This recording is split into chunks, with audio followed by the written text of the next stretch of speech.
week's episode of Sailor Moon Crystal. Black Lady uses the power of the Dark Malefic Crystal to defeat the Sailor Senshi in an amazingly tense build-up to the finale of this arc. To me, anyway, this was the best episode of the entire series. It had the best pacing, the best action that I've seen from the series, which is to say, there really isn't that much action at all, but then again, this is not an action show. Do not watch Sailor Moon for its action scenes. You will be disappointed. However, I loved all of the twists and turns in this week's episode. I especially loved that we got to see some more of Demand and Sapphire in action with their crazy new powers. I especially loved the fact that Sapphire himself has these ridiculously oversized monster hands, which are kind of like the monster equivalent of those big foam #1 hands that you see at football games. Prince Demand has this ability where he uses these black crescent moons to actually tie up the Sailor Senshi, and proving yet again that they're pretty much useless. They don't do anything in this episode, aside from comment about the fact that they're about to be killed.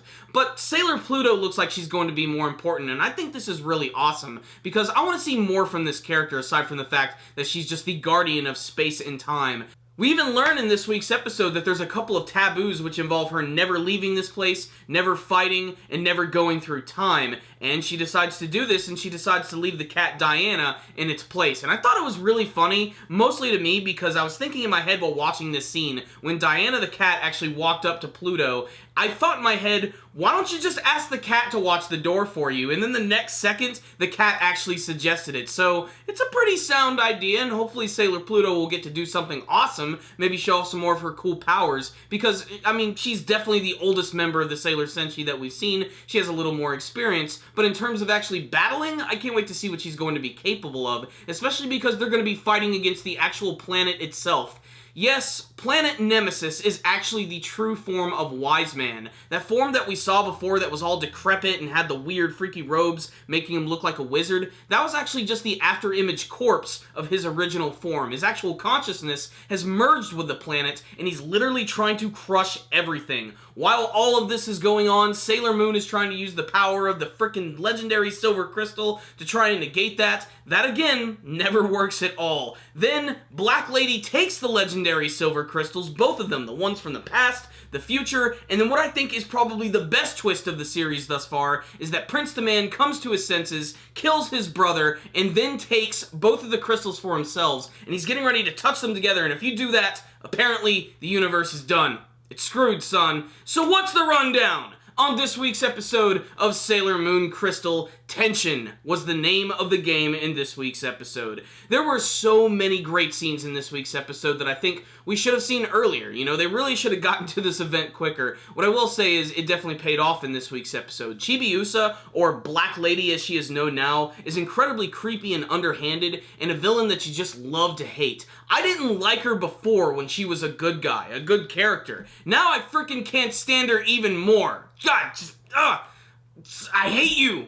I hate you, Chibiusa! And there's even more creepiness from her in this week's episode that of course involves Tuxedo Mask. They start kissing again, and it's strange, and it's creepy, and Sailor Moon is watching the entire time. When the hell did this turn into a frickin' Berserk chapter? It was just freaking messed up. I didn't like it at all. What I did like, though, is how disturbing it was when you had Tuxedo Mask, who was using Sailor Moon's weapon to actually beat her with it like a frickin' club. And I gotta say, Tuxedo Mask using that Sailor Moon rod just looks so funny. It's so not intimidating whatsoever. But my favorite things about this week's episode, though, was all the stuff with Sailor Pluto. She's by far, to me, the most interesting character of the series. I want to learn more about her past, why she was the one who was tasked with watching this space-time door, why she was so qualified, and why she's been doing it for so long. And I can't wait to see what sort of battle ability she's going to have. And then there's the whole thing with Wise Man, with him actually coming down as the planet. That looks so freaking awesome, like the freaking moon from Majora's Mask. It's really creepy looking, especially with the eyes, which are just glowing from him, and his constant creepy cackling laugh.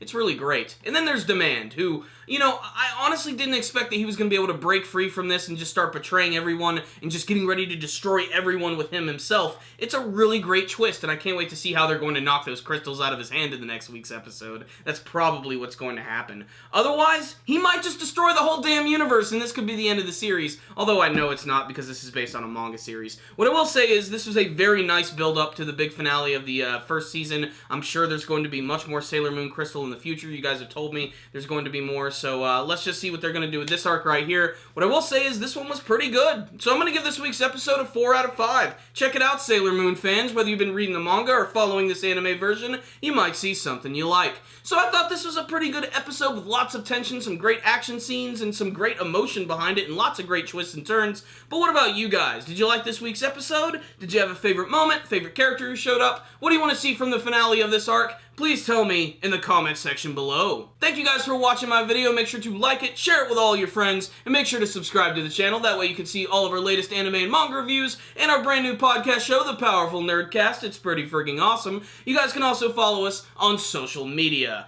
Thank you guys again for watching, and as always, stay dandy, baby.